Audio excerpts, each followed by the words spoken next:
Hi, welcome to Jubil's Learning. നമ്മളെ കഴിഞ്ഞ video നിങ്ങൾ കണ്ടിട്ടുണ്ടാവും. NCT എക്സാമിൻ്റെ നോട്ടിഫിക്കേഷൻ വന്നു. നമുക്ക് ഫെബ്രുവരി 12 മുതൽ മാർച്ച് 10 വരെയുള്ള സമയമാണ് അപ്ലൈ ചെയ്യാനുള്ളത് ലഭിക്കുന്നത്. അപ്പോൾ ഇത് നമ്മളിപ്പോൾ നോട്ടിഫിക്കേഷൻ കണ്ടു, എന്നാൽ ഇതിൻ്റെ ഇൻഫർമേഷൻ ബുള്ളറ്റിൻ കൃത്യമായിട്ട് വായിച്ച് നോക്കുക എന്നുള്ളതാണ്. നിങ്ങളത് എടുത്തു നോക്കി ഒരുപാട് പേജുകൾ ഉണ്ടാവും. അപ്പോൾ നമുക്ക് ഇതിൻ്റെ പ്രധാനപ്പെട്ട ഇതിൽ ഉൾപ്പെട്ട കാര്യങ്ങൾ വളരെ ക്രിസ്പി ആയിട്ട് നിങ്ങൾ മനസ്സിലാക്കേണ്ട കാര്യങ്ങളൊക്കെ ഞാൻ എന്ത് ചെയ്യാം ഈ വീഡിയോയിൽ നിങ്ങൾക്ക് പറഞ്ഞുതരാം. നമ്മുടെ വീഡിയോ ആദ്യമായിട്ടാണ് കാണുന്നതെങ്കിൽ ജസ്റ്റ് ഒന്ന് നമ്മുടെ ചാനലൊന്ന് സബ്സ്ക്രൈബ് ചെയ്യുക, ഒന്ന് ലൈക്ക് ചെയ്യുക, നിങ്ങളുടെ സുഹൃത്തുക്കൾക്കൊന്ന് ഷെയർ ചെയ്യുക കേട്ടോ. അപ്പോൾ NCT എക്സാം എഴുതിയാൽ നിങ്ങൾക്കറിയാം ഇതുകൊണ്ട് നമുക്ക് ലഭിക്കുന്നത് ഡിഗ്രിയും BEdും ഒരുമിച്ച്, അതായത് 212. ഇത് എഡ്യൂക്കേഷനിൽ മെയിൻ ആയിട്ടും സെക്കൻഡറി ആയിട്ട് നമുക്ക് എന്ത് ചെയ്യാം ഒരു ഡിഗ്രിയും കൂടി ലഭിക്കുന്നതാണ്. പിന്നെ ഇതിൻ്റെ ഒരു പ്രത്യേകത പറഞ്ഞാൽ ഈ വർഷം അല്ലേ ഇതിൽ ഒരുപാട് കോളേജുകൾ വന്നിട്ടുണ്ട് എന്നുള്ളതാണ്. കഴിഞ്ഞ പ്രാവശ്യത്തെ നോട്ടിഫിക്കേഷൻസ് നിങ്ങൾക്ക് എടുത്താൽ അതിൽ നിന്ന് ഏകദേശം 100ഓളം കോളേജുകൾ അല്ലെ 100ഓളം യൂണിവേഴ്സിറ്റി നല്ല ഇൻസ്റ്റിറ്റ്യൂഷൻസ് കൂടിയിട്ടുണ്ട്. അതിനനുസരിച്ച് നമ്മുടെ ടോട്ടൽ സീറ്റിൻ്റെ എണ്ണത്തിൽ വലിയ മാറ്റങ്ങൾ വന്നിട്ടുണ്ട്. ഉറപ്പായിട്ടും നമ്മളൊന്ന് കൈവച്ചാൽ നമുക്ക് നേടിയെടുക്കാൻ പറ്റാവുന്നതാണ് NCT എക്സാം എന്നുള്ളത്. അപ്പോൾ നമുക്കറിയാം ഈ പ്രാവശ്യം നമ്മൾ കേരളത്തിൽ പ്രിഫർ ചെയ്യുന്ന സമയത്ത് കഴിഞ്ഞ പ്രാവശ്യം പലരും കേരളത്തിൽ ഏതൊക്കെ കോളേജുകളാണ് അതല്ലെങ്കിൽ ഏതൊക്കെ സ്ഥലങ്ങളാണെന്നും കൂടി അന്വേഷിച്ചിരുന്നു. Central university, IIT, NITകളൊക്കെ.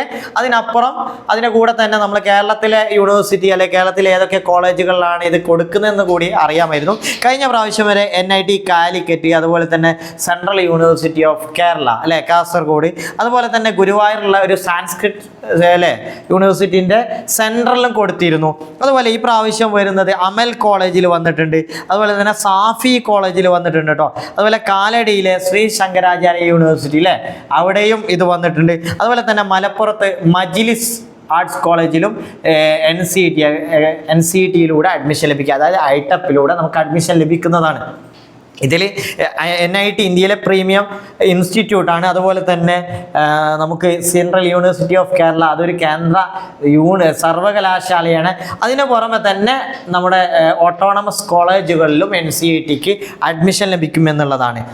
ഇതിൻ്റെ ഒരു ഓവറോൾ പറയുകയാണെങ്കിൽ നിങ്ങൾ ആദ്യമായിട്ട് കാണുന്നവരാണെങ്കിൽ ഇതിനെക്കുറിച്ച് മനസ്സിലാക്കിയിട്ടില്ലെങ്കിൽ ഇതിൽ എക്സാമിൽ ക്വസ്റ്റ്യൻസ് വരുന്നത്, അതായത് 28 ക്വസ്റ്റ്യൻസിൽ 25 അങ്ങനെ കേട്ടോ. അതുപോലെ തന്നെ 25 ക്വസ്റ്റ്യൻസിൽ 23 എന്ന രീതിയിലാണ്. നമുക്കിതിൻ്റെ ഡീറ്റെയിൽ ആയ കാര്യങ്ങളൊക്കെ പറഞ്ഞുതരാം. അങ്ങനെ ഉള്ള ആ രീതിയിലാണ് ഇത് ഞാൻ പറയാവുന്നത്. നിങ്ങൾ CUT എക്സാം എഴുതുന്നവരായിരിക്കും, അതുപോലെ തന്നെ NCT എക്സാമും. ഇപ്പോൾ CUT എക്സാമിൽ ഇല്ലാത്ത ഒരു പ്രത്യേകതയാണ് നമുക്ക് ഓരോ സബ്ജക്റ്റുകളിലും ഒരു നിശ്ചിത എണ്ണം. ഇതിൽ ജനറൽ ടെസ്റ്റ്, അതുപോലെ തന്നെ teaching aptitude, general test, teaching aptitude, അതുപോലെ തന്നെ ഡൊമൈൻ സബ്ജക്റ്റുകൾ, ലാംഗ്വേജുകളൊക്കെ ഉണ്ട്. അപ്പോൾ ഇതിലൊക്കെ നിശ്ചിത എണ്ണം ക്വസ്റ്റ്യൻസ് ഉണ്ട്. പക്ഷേ അതിൽ ചില ക്വസ്റ്റ്യൻസ് എഴുതേണ്ടതില്ല. കാരണം 28 ക്വസ്റ്റ്യൻസ് ഉള്ളതിൽ 25 ക്വസ്റ്റ്യൻസ് എഴുതാൽ മതി, 3 ക്വസ്റ്റ്യൻസ് നമുക്ക് ഒഴിവാക്കാം. അതുപോലെ തന്നെ 25 ക്വസ്റ്റ്യൻസ് ഉള്ളതിൽ നിന്ന് 23 ക്വസ്റ്റ്യൻസ് എഴുതിയാൽ മതി. അങ്ങനെ നമുക്ക് 7ഓളം ടോപ്പിക്കുകളാണ് ഇതിൽ വരുന്നത്. ടോട്ടൽ നമുക്ക് ലഭിക്കുന്നത് 150 മിനിറ്റ് ആയിരിക്കും. 150 മിനിറ്റ് എന്ന് പറഞ്ഞാൽ എത്ര ഹവേഴ്സ് ഉണ്ട്? 3 ഹവേഴ്സ് ആയിരിക്കും ഈ 7 ടോപ്പിക്കുകൾ ലഭിക്കുന്നത്. അതുപോലെ തന്നെ ടോട്ടൽ മാർക്ക് എന്ന് പറഞ്ഞാൽ 640 ഇതിൻ്റെ മാർക്ക് വരുന്നത്. അതുപോലെ നെഗറ്റീവ് മാർക്ക്, 1 മാർക്ക് നെഗറ്റീവ്. നമ്മളൊരു ക്വസ്റ്റ്യൻസ് തെറ്റിയാൽ നമുക്ക് ലഭിച്ച മാർക്കിൽ നിന്ന് 1 മാർക്ക് കുറയും. അതുപോലെ ഒരു ക്വസ്റ്റ്യൻസ് നമ്മൾ ശരിയാക്കുകയാണെങ്കിൽ നമുക്ക് ലഭിക്കുന്നത് 4 മാർക്കുകളാണ് കേട്ടോ. എത്രയാണ്? 4 മാർക്കുകളാണ്. CUT എക്സാമിന് ഇത് 5 മാർക്കായിരുന്നു, എന്നാൽ NCTക്ക് ഇത് 4 മാർക്കാണ് വരുന്നത്.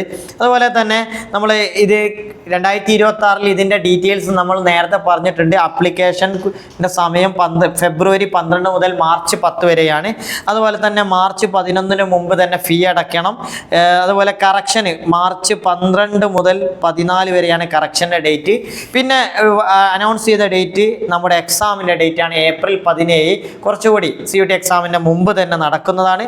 അതിൻ്റെ ഇൻഫർമേഷൻ ബുള്ളറ്റിൻ ഇതിൽ പ്രധാനപ്പെട്ട കാര്യങ്ങൾ പറഞ്ഞുതരാം. ഇതിൻ്റെ സ്ട്രക്ചർ, നമുക്ക് ഇതിൻ്റെ ഒരു പാറ്റേൺ ഉണ്ടാവുമല്ലോ.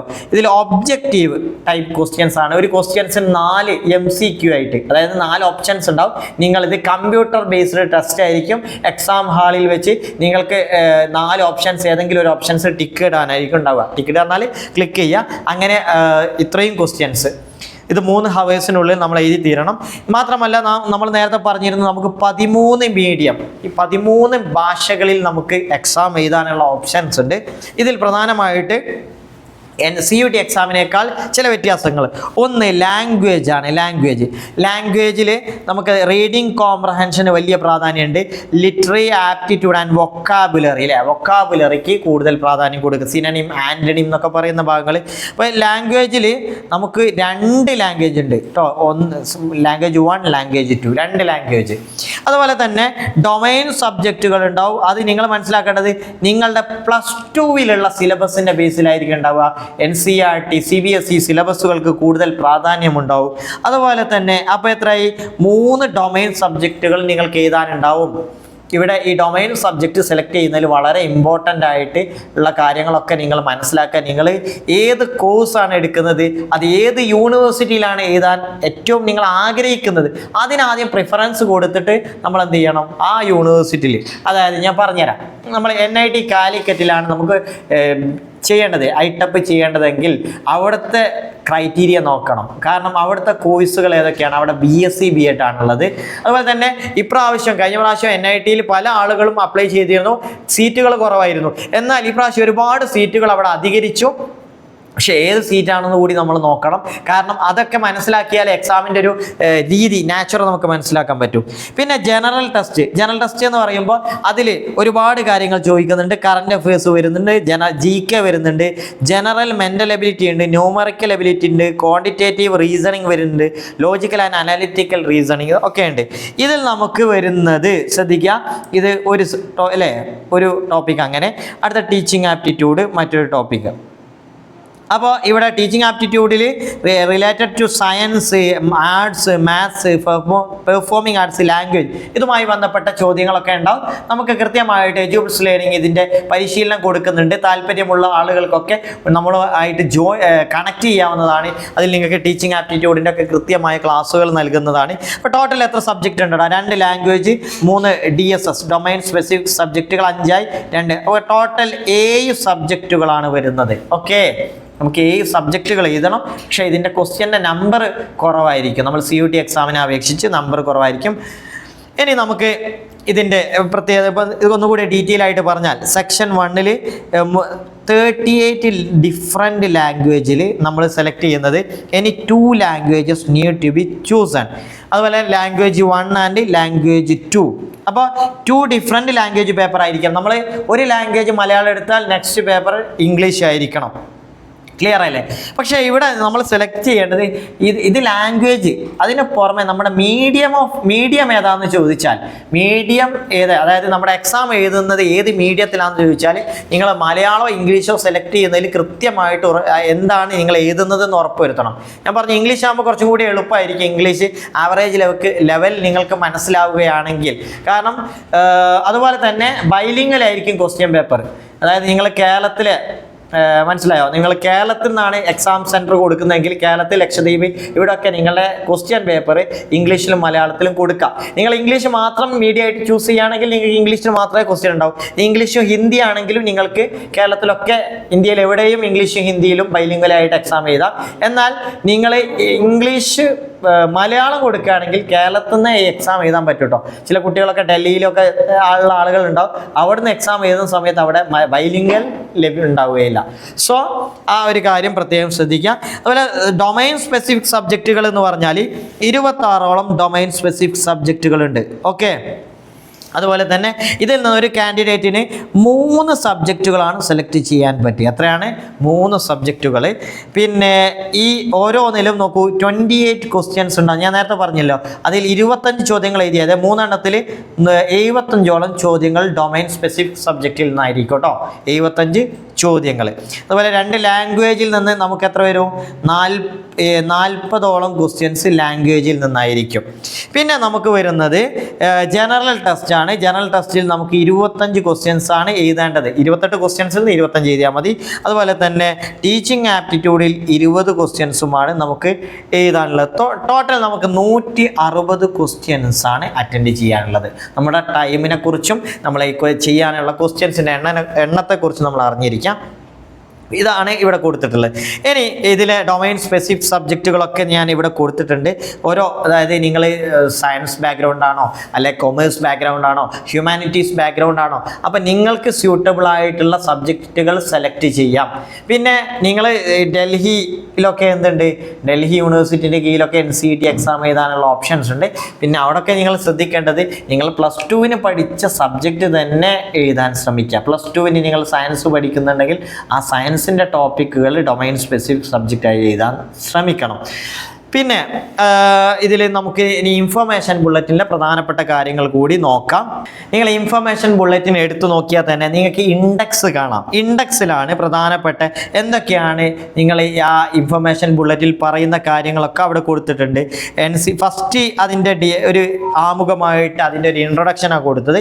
രണ്ടാമത് എക്സാമിനേഷൻ സ്കീം, അവിടെയാണ് mode of examination, medium of examination, scheme of examination, pattern of question paper, ഞാൻ ഈ പറഞ്ഞ കാര്യങ്ങളൊക്കെ അല്ലേ, അതൊക്കെയാണ് അവിടെ ഓരോന്നിലും പറയുന്നത്.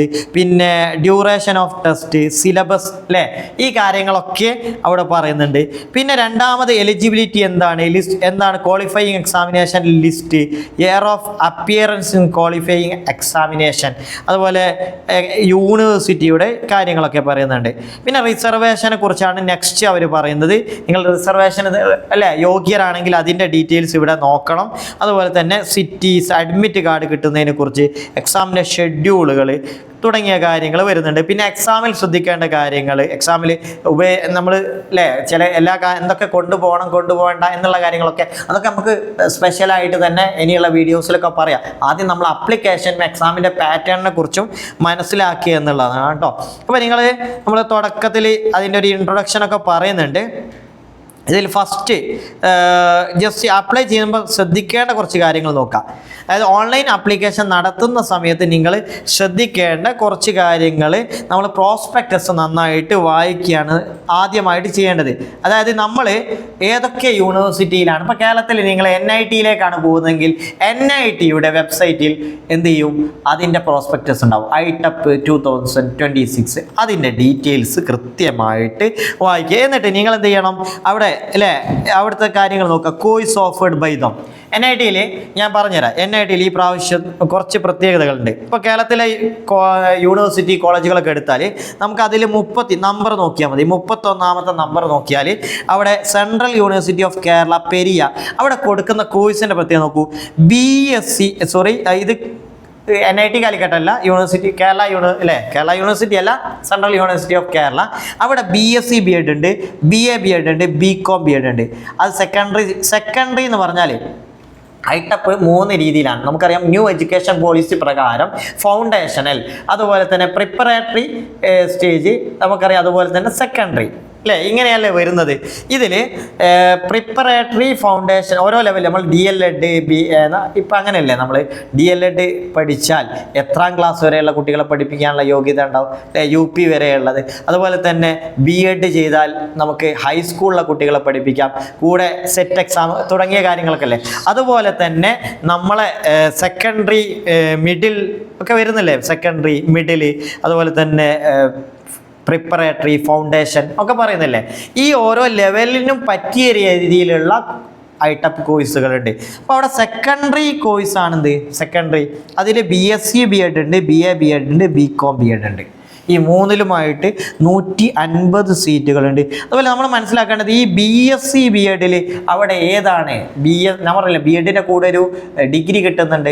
അത് സുവോളജി ഉണ്ട്, കെമിസ്ട്രി, ഫിസിക്സ് തുടങ്ങിയതൊക്കെ ഉണ്ട്. അപ്പം നിങ്ങൾക്ക് അവിടെ സുവോളജിക്ക് കൂടുതൽ പ്രാധാന്യമുണ്ട്, സുവോളജി അവിടെ കിട്ടുന്നതാണ്.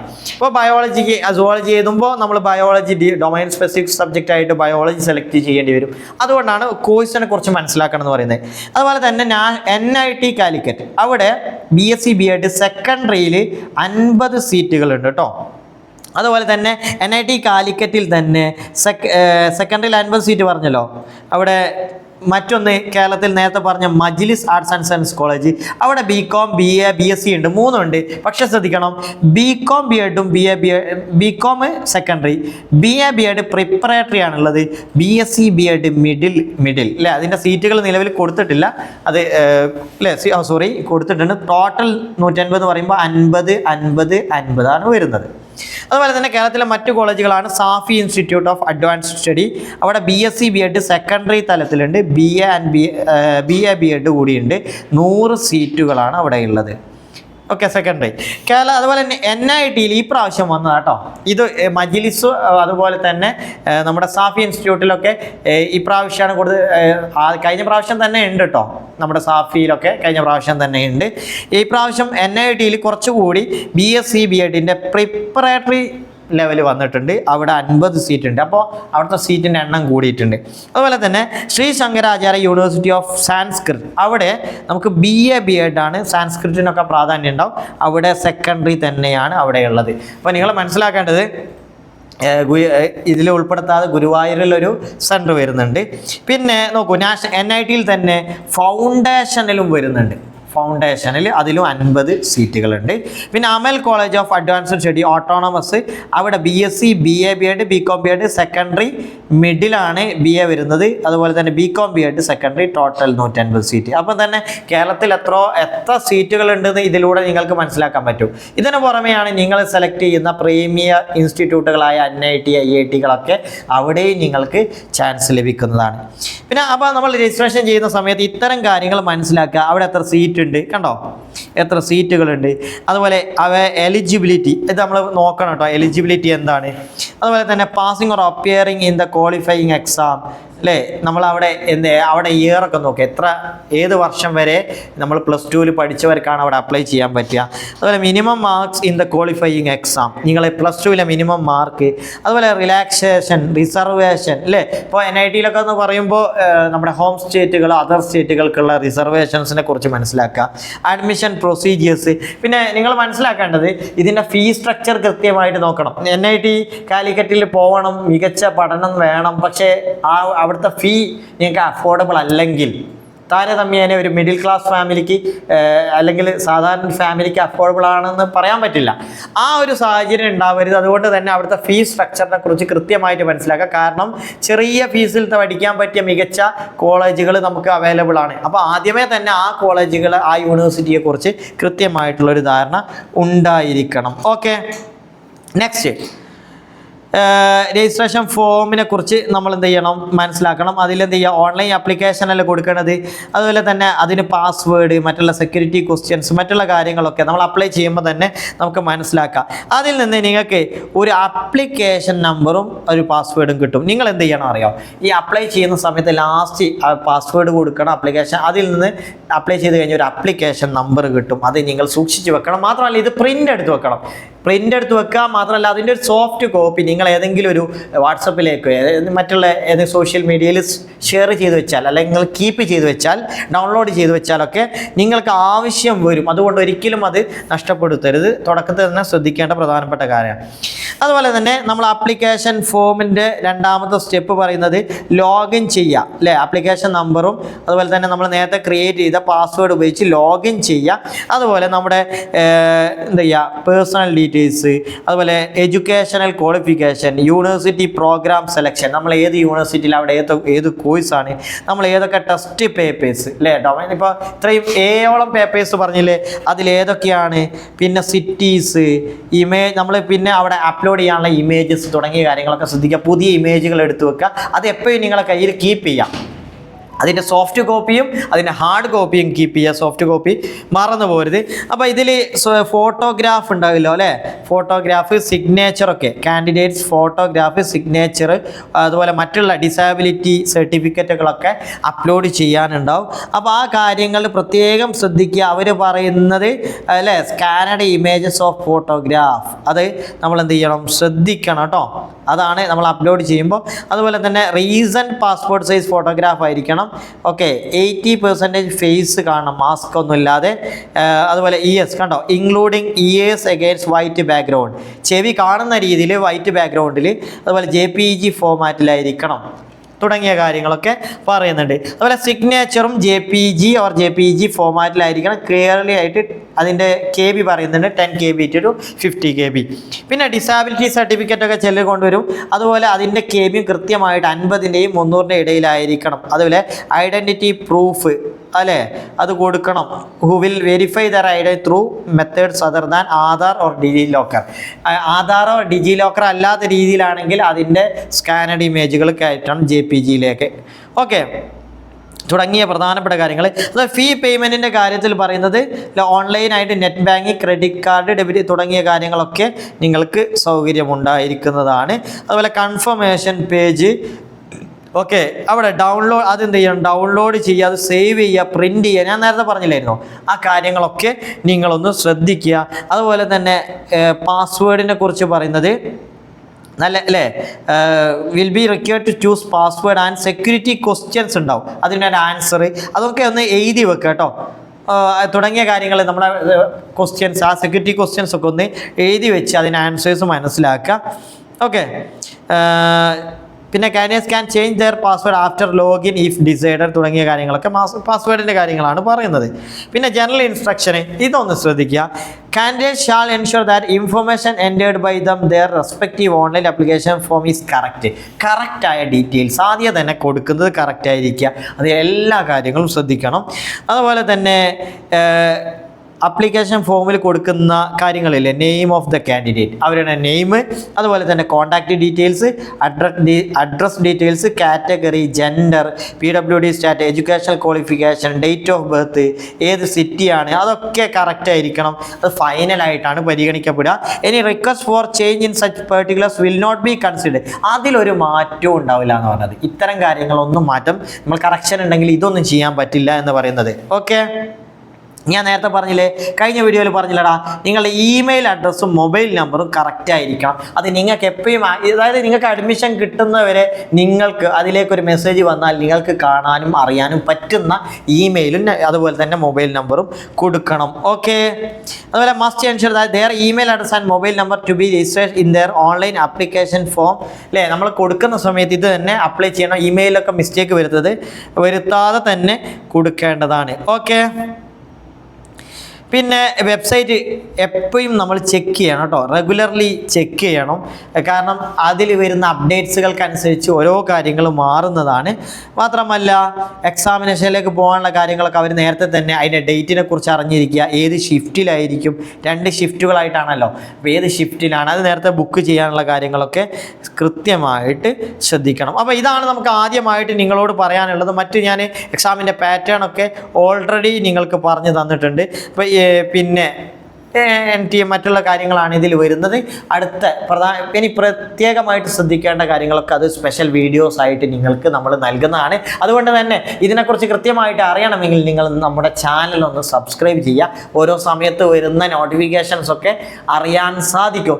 മാത്രമല്ല എഡ്യൂബിൾസ് ലേണിങ്ങിൻ്റെ സ്പെഷ്യൽ ക്രാഷ് കോഴ്സിലേക്ക് ജോയിൻ ചെയ്യാൻ താല്പര്യമുള്ള ഉടനെ തന്നെ നമ്മളുമായിട്ട് കോൺടാക്ട് ചെയ്യുക. ഏപ്രിൽ 17 എന്ന് പറഞ്ഞാൽ നിങ്ങൾക്ക് കൃത്യമായി പഠിക്കാനുള്ളൊരു സമയമാണ്. ബോർഡ് എക്സാമിൻ്റെ കൂടെ തന്നെ അറിയാം, +2 സബ്ജക്റ്റാണ് ഡൊമൈൻ സ്പെസിഫിക് സബ്ജക്റ്റായി വരുന്നത്. അതുകൊണ്ട് തന്നെ നിങ്ങൾ ഈ NCETക്ക് പഠിക്കുന്നത് അതിനൊരിക്കലും തടസ്സമാകില്ല.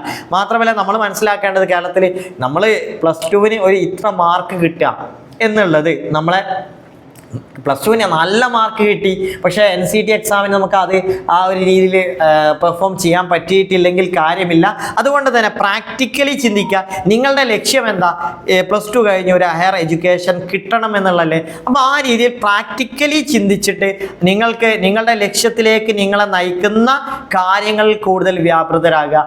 അപ്പോൾ അവിടെ +2 കാര്യങ്ങളാണോ, NCET എക്സാമിൻ്റെ കാര്യങ്ങളാണോ, അതെങ്ങനെയാണ് മാനേജ് ചെയ്യേണ്ടത് എന്നതിനെക്കുറിച്ചൊക്കെ കൃത്യമായിട്ട് അവെയർ ആയിരിക്കണം. സോ വൈൻഡ് അപ്പ് ചെയ്യുന്നു. Thank you.